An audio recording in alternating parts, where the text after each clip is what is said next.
Bom dia, boa tarde, boa noite, boa madrugada para você, meu amigo, minha amiga do LAC Cursos. Bem-vindos. Hoje nós vamos falar sobre teoria do crime. Teoria do crime em que eu dividi em 3 partes. Nós vamos primeiro falar do fato típico, depois da ilicitude e da culpabilidade, mas dentro, obviamente, do direito penal militar. Por que isso? Porque o conceito de crime,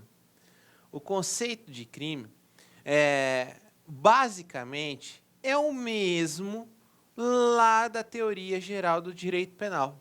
É basicamente o mesmo. Então, o que acontece? É interessante você, primeiramente, antes de assistir essa minha aula, é interessante você já ter assistido a aula de direito penal que diz sobre a teoria do crime. É basicamente você assistir antes para depois vir para essa aula.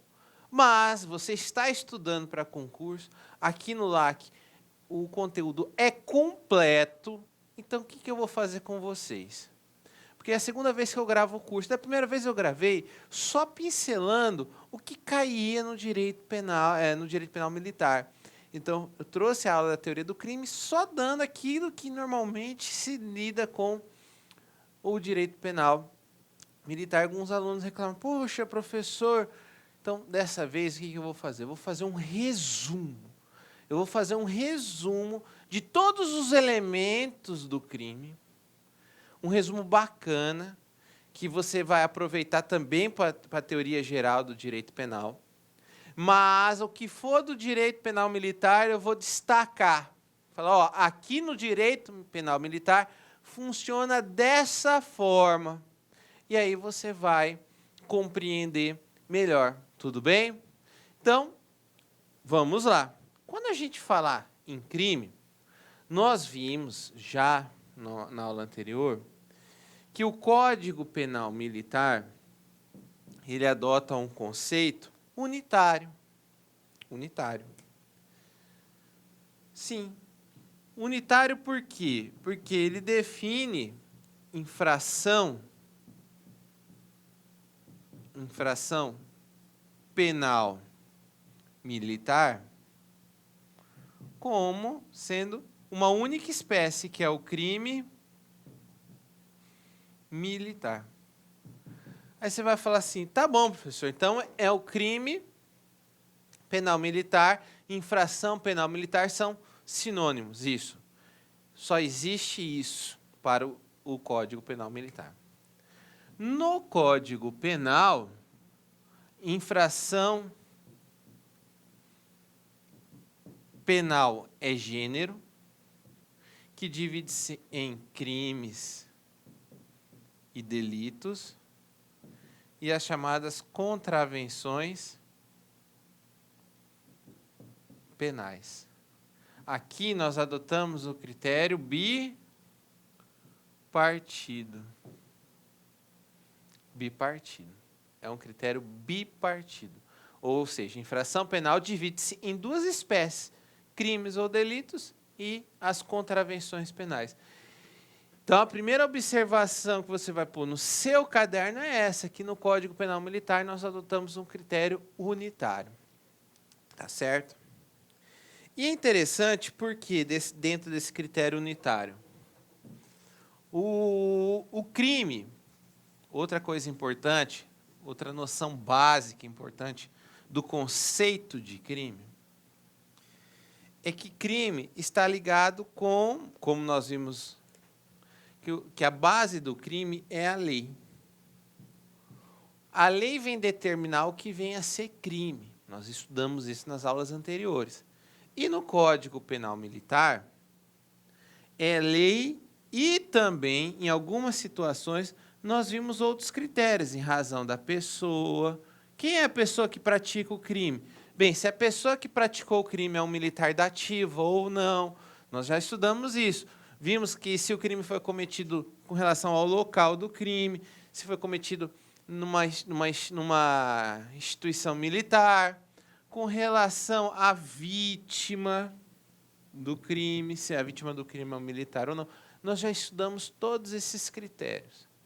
Então percebam que crime sempre vai estar com a base do crime Ou seja, vamos imaginar que aqui seja um edifício. A base do edifício é o princípio da legalidade. E os alicerces desse edifício são o que nós já estudamos, os princípios. O princípio da legalidade, o princípio da anterioridade, enfim. Por que eu quero dizer isso? Porque o que a lei diz ser crime é a regra principal. Logo, os costumes de maneira alguma podem ser condutas que possam ser incriminadoras. Se o costume pode ser uma situação reprovável, de maneira moralmente reprovável, mas tem que vir previsto como crime. Se não houver previsão legal, não tem como você punir uma pessoa porque você achou que aquela conduta é imoral. Tem que haver lei, e a lei deve ser o quê? Anterior à conduta. Lembre-se do princípio da anterioridade. Você só pode ser punido por fatos posteriores à criação da lei. Certo? E aí, dentro do conceito de crime, nós adotamos também no Código Penal Militar uma visão moderna assim, no sentido majoritário, que crime tem 3 elementos. O fato típico.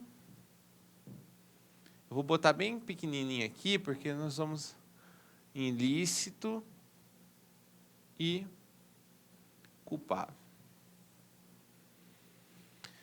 Por quê? Porque o conceito de crime é um conceito que a gente tem que trabalhar estudando seus elementos. Só vamos entender o que realmente vem a ser crime se estudar cada um destes elementos. Estudando cada um destes elementos, fica muito mais fácil para compreender a noção geral do que vem a ser crime. A aula de hoje nós vamos focar com relação ao fato típico. Depois, na outra aula, o fato ilícito. Depois, na outra aula, o fato culpável. É isso que eu venho chamar a atenção de vocês. E aqui no fato típico, o primeiro elemento do fato típico, nós temos a conduta. Nós vamos estudar o que é conduta. Nós vamos ver que a conduta se dá por ação ou omissão. Nós vamos ver que existe a conduta dolosa e a conduta culposa. Nós temos também o nexo de causalidade. E nós temos o resultado. E no final a tipicidade. Percebam que tem que existir uma conduta, ela vai se dar por ação ou por omissão, ela vai ser dolosa ou culposa, isto é, com intenção ou sem intenção. Nós vamos estudar se aquela conduta realmente gerou esse resultado.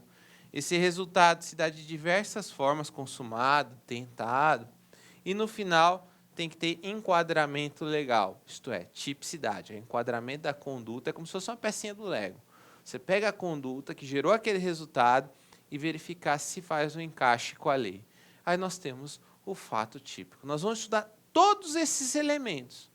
Como eu falei para vocês, uma revisão geral para que vocês possam entender o que vem a ser o fato típico. Então vamos começar com o fato típico e dentro do fato típico vamos falar de conduta, tá certo? Gente, primeira observação com relação à conduta, muito importante. Quem pratica crimes? Quem pratica crimes? Quem pratica uma conduta. E essa conduta, então, tem que ser adivinha o quê? Quem pratica a conduta é um ato de um ser humano. Professor, então, os crimes devem ser praticados por atos de pessoas humanas, exatamente. Nessa lógica, animais são o quê? Os animais? Os animais são tidos como instrumentos do crime. Os animais são tidos como instrumentos do crime. Animais não podem ser autores de crime. Os animais são instrumentos do crime. Você vai falar assim, tá bom, professor, entendi, são instrumentos do crime, mas vem cá, como é que funciona isso? Bem, vem comigo. Lembra do filme Se Beber Não Case? O 2. Não tinha um macaquinho que fazia o tráfico de drogas? Pois é, o macaquinho que levava a droga, pegava o dinheiro, ele fazia o tráfico de drogas. Mas o macaquinho ele não pode ser responsabilizado penalmente. Sim, o dono, o proprietário daquele macaco, porque o macaco foi usado como instrumento do crime. O ser humano foi quem doutrinou aquele macaquinho, é ele que vai ser responsabilizado penalmente. Aí você vai dizer assim, tá, professor, e as pessoas jurídicas? E as pessoas jurídicas? As pessoas jurídicas, elas podem ou não podem responder criminalmente? Vocês vão dizer, sim, elas respondem criminalmente nos chamados crimes ambientais. Nos crimes ambientais, as pessoas jurídicas podem responder penalmente. Então, aqui você já tem um alívio para a matéria de direito penal militar. No direito penal militar não existe pessoas jurídicas que cometam crimes militares. Não existe. Somente seres humanos. Mas, como nós estamos fazendo uma revisão geral, só compreender que nos crimes ambientais as pessoas jurídicas podem responder penalmente. Deixando bem claro que a posição do STF é a seguinte: para haver responsabilização da pessoa jurídica, não é necessário haver a chamada dupla imputação. Como assim dupla imputação? O STJ vinha com o entendimento de que para a pessoa jurídica ser responsabilizada penalmente, era necessário responsabilizar o agente humano, a pessoa humana que praticou a conduta e também a pessoa jurídica. Então, o sócio-diretor deu a ordem, jogue aquele lixo no rio, aí gerou o dano ambiental. Então, seria a conduta humana mais a pessoa, porque a pessoa jurídica não tem conduta. Então, para sanar essa situação, o STJ chegou nessa conclusão. Só que o STF veio e falou, pode-se responsabilizar a pessoa jurídica, independentemente de se encontrar a responsabilidade pessoal do agente. Por quê? Porque o dano ambiental aconteceu. Existiu o crime ambiental. Por si só, já existe a responsabilidade penal da pessoa jurídica. Então, pune-se a pessoa jurídica e depois procure buscar quem foi o responsável, o ser humano responsável que deu aquela ordem. Então, dessa forma, o STF falou, não precisa da chamada dupla imputação. Não precisa. Foi isso que foi destacado pelo STJ. Certo? Continuando sobre conduta, nós temos que entender o seguinte, que a conduta, ela tem que ser voluntária. Voluntária no sentido que o ser humano ele vai praticar a conduta sempre motivado pelo sim ou pelo não. Ele sempre vai poder, no fundo, poder praticar aquela conduta. Por que eu estou falando isso? Porque atos de hipnose, se o sujeito for hipnotizado, o sujeito ele praticar um crime hipnotizado, ele não responde penalmente por isso. Ele não responde. Por que ele não responde penalmente por isso? Porque não houve voluntariedade na conduta. Ele não falou sim ou não. Ele foi usado como instrumento do crime. Outro exemplo que nós temos é um exemplo... Olá, meus amigos, minhas amigas, sou o professor Luiz Antônio Carvalho e com muito prazer, muita satisfação, estou aqui para fazer um convite muito especial, para você que está estudando Direito Penal Militar. O professor Pedro Silas, como você acabou de assistir aí, uma pequena demonstração da aula do professor Pedro Silas, tem a isolada aqui na Concurso de Direito Penal Militar, super atualizado aí com o professor bacana, professor Pedro Silas, nosso grande professor e amigo Pedro Silas. Essa isolada custa apenas R$20.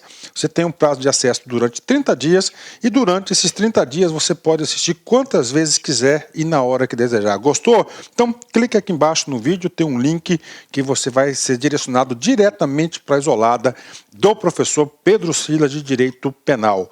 Um forte abraço. Já ia esquecendo, né? O professor Pedro Silas também tem um módulo de Direito Processual Penal que custa apenas R$20. Professor, quais são as videoaulas disponíveis nesses módulos? As videoaulas estão na descrição deste vídeo. Um forte abraço, fique com Deus. Tchau, tchau. Espero vocês aqui na LAC.